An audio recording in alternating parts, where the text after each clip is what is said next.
back through the lineage, so it takes another couple of books to get the lineages down. No. You know, we're not going to do that, but God actually has a plan, huh? Yeah. Oh, God. Why did God want Ruth and Naomi to be together? Well, you know, what's the further part of that story? well, that's what's great, because they finally come back to Bethlehem. That's where Naomi was from, Bethlehem. They come back to Bethlehem, and they're looking for a kinsman redeemer. Oh, which is just, man, the more I think about it, it excites me. The kinsman redeemer, it kind of points to Jesus later on. There we go. We're keeping him on this side for a minute, though. But it is pointing there. But anyway, so Ruth, Naomi show back up in Bethlehem. They're looking for this relative. And so happens, there was a relative who was supposed to accept the challenge, but didn't. But there was another distant relative named Boaz. And Boaz comes on the scene and falls in love with Ruth. And Ruth says, well, you know what? I don't come by myself. I have my mother-in-law. It's a package deal. You either take the entire package or you don't take it. And Boaz said, well, you know what? I can do that. And Boaz and Ruth, they do get married. They have a child, Obed. Obed becomes the father to Jesse. Jesse becomes the father to David. And the lineage goes down to the lineage of Jesus. And you know, Pastor, the thing is, here is a Moabitess. She was a pagan. She was a woman who did not believe in Jehovah God, but said, I will risk everything because, Naomi, I want your God to be my God. That's the God of diversity. And Naomi directed her on how to be in favor with Boaz. Yes. You know, the ritual wasn't giving a ring. She actually got her best garb on and went and laid at his feet. Because I think they ate and drank a little bit of wine, maybe a lot of wine, and she had to wait till he was way out. Yeah. Like for rain, that's you can't wake her. And she sneaks in and crawls down by his feet. You see, rituals are rituals as long as we're willing to say they're rituals. Yeah. You know, when we try to make them something that's caused in a box for everybody else, it may not work. But this whole lineage comes together for Jesus. Can you believe that? How many women in here who are coupled up would say, we need to have a man in the house. I want you to go and lay at the feet of this man that's going to take care of us. And it doesn't bust your relationship. Oh my goodness. You see that ritual? Would you do it? If you believe that God had called it, would you do it? Would you put your coupleship together for that? Would you stand there and know beyond a shadow of doubt that it's going to look like a fling and all the cars are going to be damaged and the cops are going to be called and all that kind of drama? I mean, look at that. Naomi tells Ruth, go do this. You need to do this. And I love you.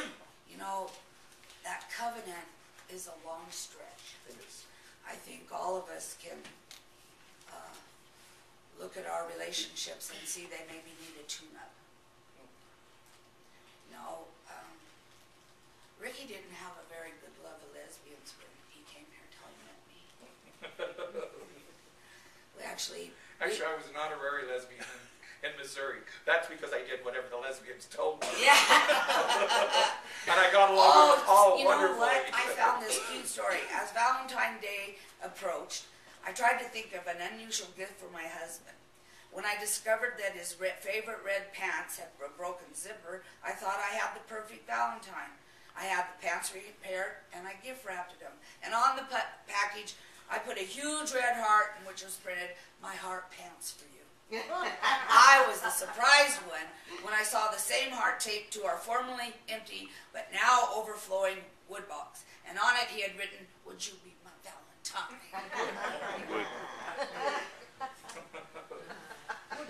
Fill the box. You know, relationships take a lot of work, really they do. Oh, they do? And I think sometimes what we do is get too many relationships. You know, we all can have a lot of acquaintances because they're kind of a social, you know, you like them. They may have shared some of the same things that you love. And they're acquaintances. And then there are friends. And I don't think we can truly do friendship and have a whole bunch of them. because they take time and nurturance and forgiveness and supporting and loving through things that don't agree with you or with whoever else. No, really. I've seen people say, well, they were my friend, and I would say, well, how come are they your friend? And I started to lay out qualities that I thought were a friend, and then I said, what do you see as a friend? And then they found out that all those hallmark moments really weren't happening. You know, sometimes we have friends that love us enough to tell us stuff we don't want to hear. And sometimes couples have friends that love the couple enough to tell them when they're way out of whack. I believe that the empowerment of that kind of love has to be divine. Amen. I do. Right. I do.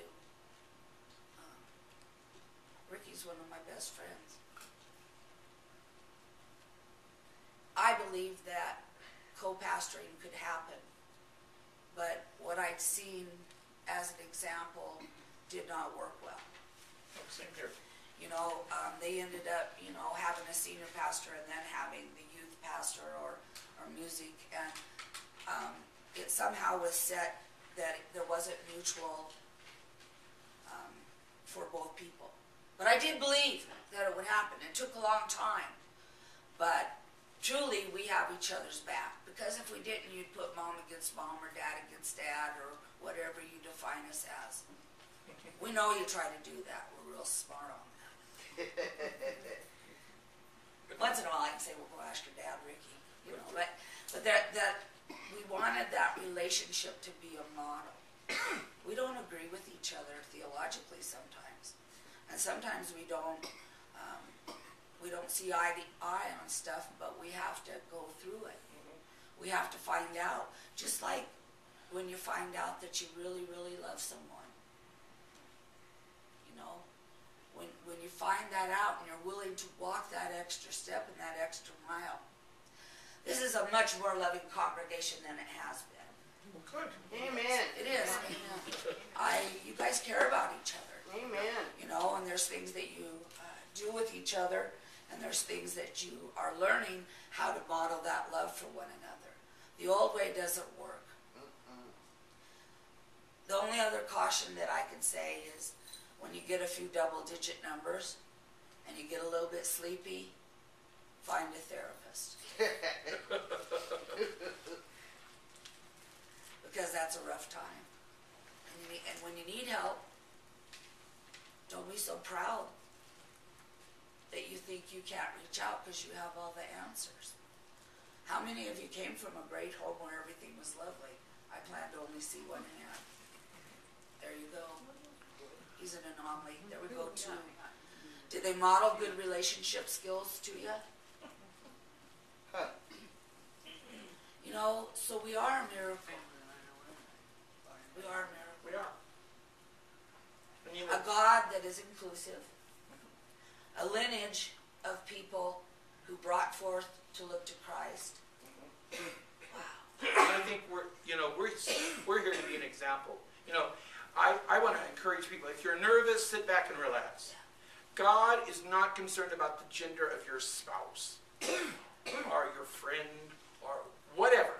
What God is concerned about is what we see here in the book of Ruth, a loving, committed relationship. Reverend Sylvia Pennington used to like to give people the book of Ephesians because it had words about who our parents are and who has really brought us in. As Christian people, it's almost like we've been arranged to be in our community.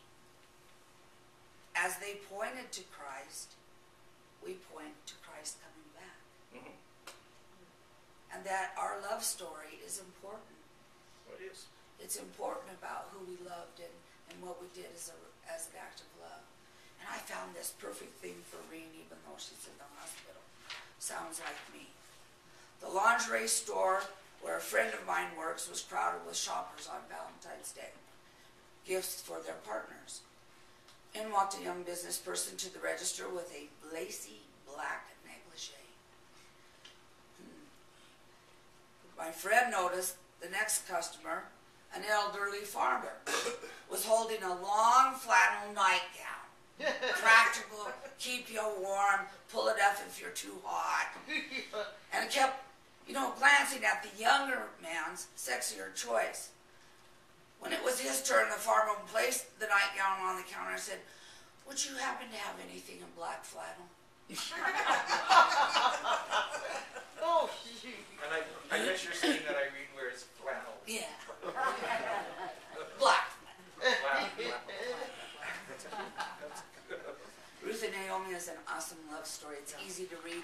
I encourage you to go back and look at that like Pastor Ricky is, and then decide for yourselves, was this a love given by God, orchestrated by God, put into the books of the Bible to tell us how to live with those we love. Amen.